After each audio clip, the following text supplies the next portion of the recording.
Hello. तो हम लोग का पहला चैप्टर जो है सो हम लोग कंप्लीट हो चुका है, विद्युत आवेश तथा क्षेत्र। अब हम लोग दूसरे चैप्टर की ओर आगे बढ़ते हैं, दूसरे चैप्टर की ओर बढ़ते हैं। तो आप लोग क्या कीजिएगा कि जो पिछला चैप्टर जो कंप्लीट हुआ है, एक बार पुराना वीडियो निकाल करके और सारे वीडियो को एक बार थोड़ा देख लीजिएगा, ताकि पीछे का थोड़ा सा बैकअप हो जाएगा और थोड़ा रिवीजन भी हो जाएगा। और अब हम स्टार्ट करते हैं एनसीईआरटी का दूसरा चैप्टर, जिसका नाम है स्थिर विद्युत विभव तथा धारिता। ठीक है, तो अब आप लोग दूसरा चैप्टर लिखिएगा। दूसरा चैप्टर आप लोग लिखिएगा electrostatic potential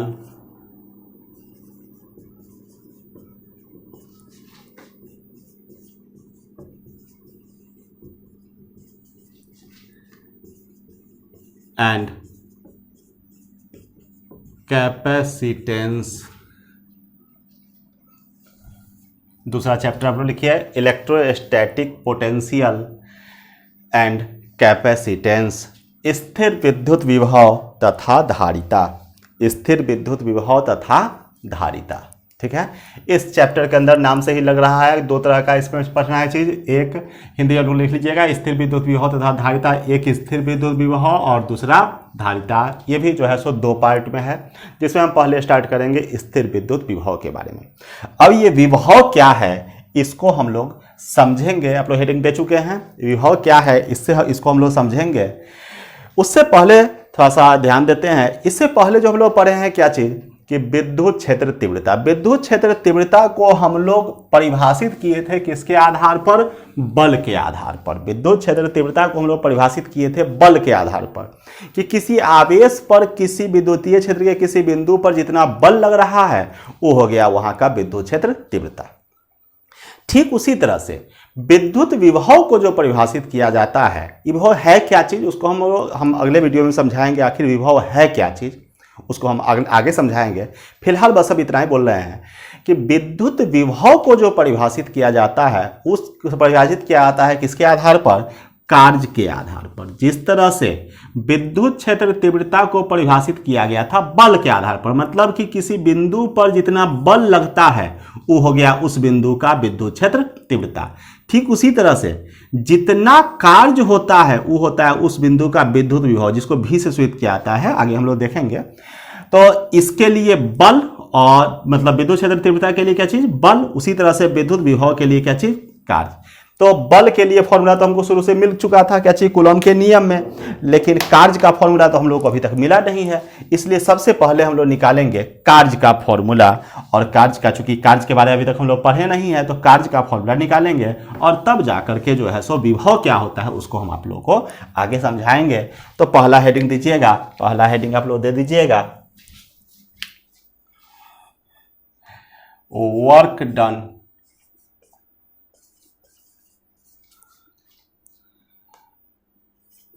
on electric charge, work done on electric charge in an electric field, electric field। और चूंकि वर्क डन किया गया कार्य, कोई भी चीज पर अगर कार्य कीजिएगा तो उसके ऊर्जा के बराबर हो जाता है। हाँ, इसका हिंदी में लिख दीजिएगा विद्युत क्षेत्र में विद्युत आवेश पर किया गया कार्य। विद्युत क्षेत्र में विद्युत आवेश पर किया गया कार्य। और आप जानते हैं कि कोई भी चीज पर जो कार्य करते हैं वो कार्य किसके बराबर होता है? कोई भी चीज पर जो कार्य करते हैं वो कार्य किसके बराबर होता है? ऊर्जा के बराबर होता है। तो इसका दूसरा है नाम आप लिख सकते हैं इलेक्ट्रोस्टैटिक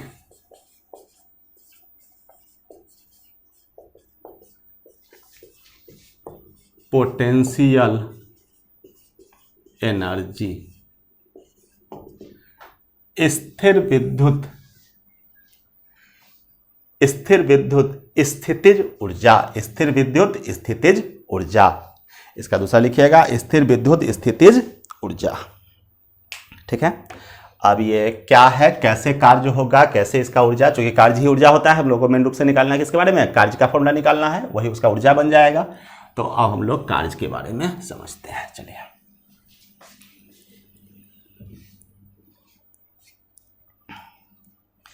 तो यहां देखिए, एक कोई आवेश है, स्रोत आवेश है Q, इसका अपना क्या है, विद्युतीय क्षेत्र है, इसके ये जो है सो बिंदु O पर स्थित है और इसके विद्युतीय क्षेत्र में एक दूसरा बिंदु लेते हैं P, जो कि कितना दूरी पर है, ये R दूरी पर है। ठीक है, इस बिंदु P पर हमको एक लाना है, किसको, पॉजिटिव टेस्ट चार्ज को लाना है। कहां से लाना है, इसको लाना है हमको अनंत से, कहीं से इसको बाहर से बल लगा करके और इसको पूरा फोर्स लगा करके इसको हम पहुंचा दिए कहां पर, बिंदु P पर। तो जब फोर्स लगाएंगे डिस्प्लेसमेंट होगा तो कार्य होगा। तो हमको निकालना है कि आवेश Q0 को अनंत से बिंदु P तक लाने में आखिर कितना कार्य करना पड़ा। चूंकि ये विद्युत क्षेत्र है तो यहां पर हर जगह पर एक समान विद्युत क्षेत्र नहीं होगा। जैसे जैसे तो इसके विद्युत क्षेत्र में काम हो रहा है, तो जैसे जैसे ये जो है आगे की ओर बढ़ेगा, मतलब इधर की ओर रहेगा, विद्युत क्षेत्र का मान कम होगा। जैसे जैसे नजदीक आएगा विद्युत क्षेत्र का मान क्या होगा, अधिक होगा। तो यहां पर तो जब विद्युत क्षेत्र का मान जैसे जैसे इसके ओर बढ़ते जाएगा, विद्युत क्षेत्र का मान बदलेगा, मतलब निश्चित है कि इस पर आरोपित बल का मान भी क्या होगा, वो भी बदलेगा, यानी कि एक समान बल से वो विस्थापित नहीं होगा। ये जो है सो परिवर्तनशील बल रहेगा। जैसे ही परिवर्तनशील बल हो जाता है तो हम लोग नॉर्मल फॉर्मूला W = Fx हम लोग इस्तेमाल नहीं कर सकते हैं। क्यों, क्योंकि फोर्स जो है सो कांस्टेंट नहीं है, एक समान बल नहीं है। तो इसके लिए हम लोग सहारा लेंगे किसका, इंटीग्रेशन का।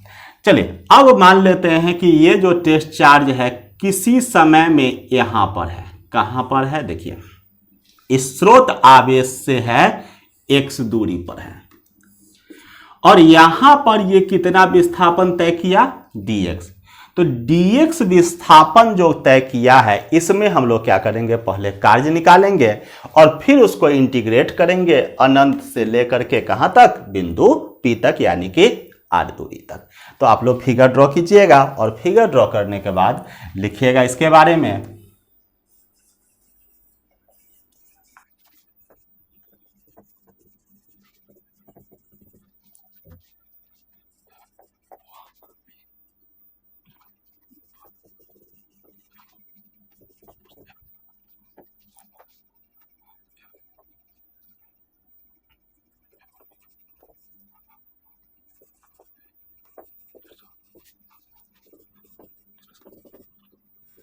चलिए लिखिएगा, माना कि एक धनात्मक परीक्षण आवेश Q0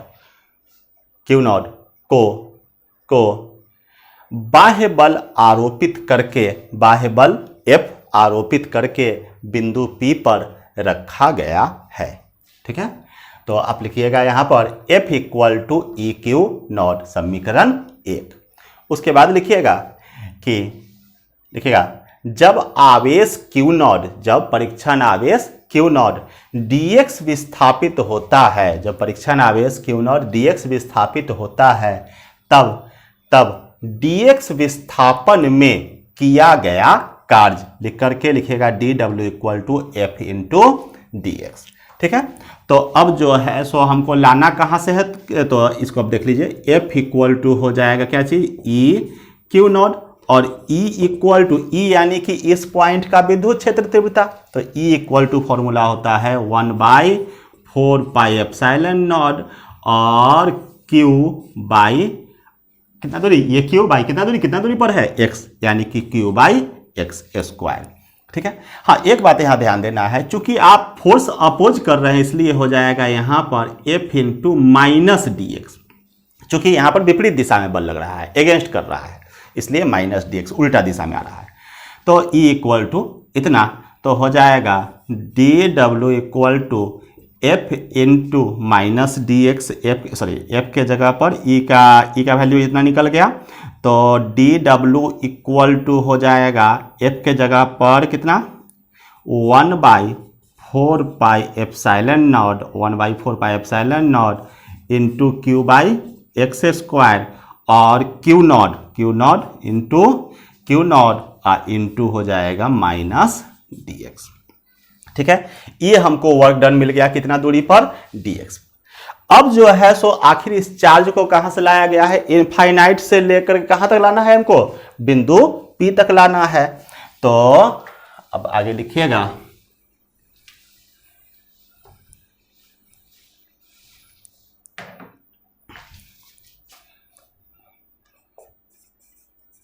total work done on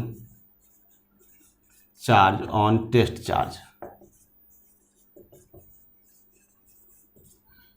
परीक्षण आवेश पर किया गया कुल कार्य, क्या चीज, integration dw equal to integration 1/4 pi epsilon not q not by x square into minus dx। कहां से लाना है, अनंत से, तो अनंत से आप उसको बल लगाकर कहां तक पहुंचा देना है, r दूरी तक, तो अनंत से लेकर के r तक।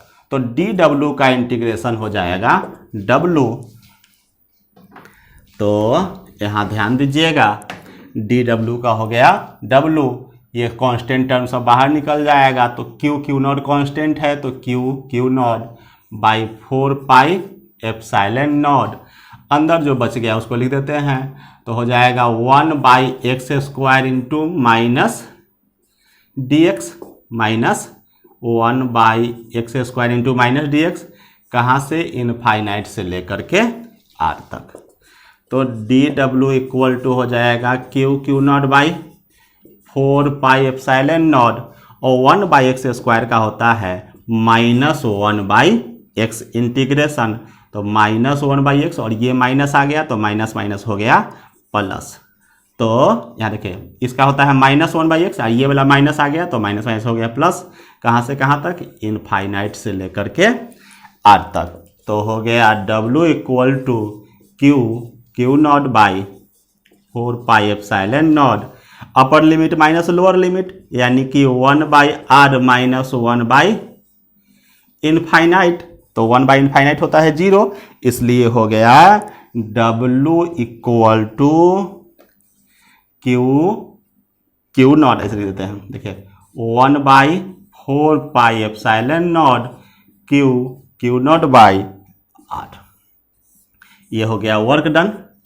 तो पोटेंशियल एनर्जी कितना हो गया, तो W इक्वल टू होता है U, तो U equal to electrostatic potential energy 1/4 pi epsilon not q not by r, ये हो गया पोटेंशियल एनर्जी का।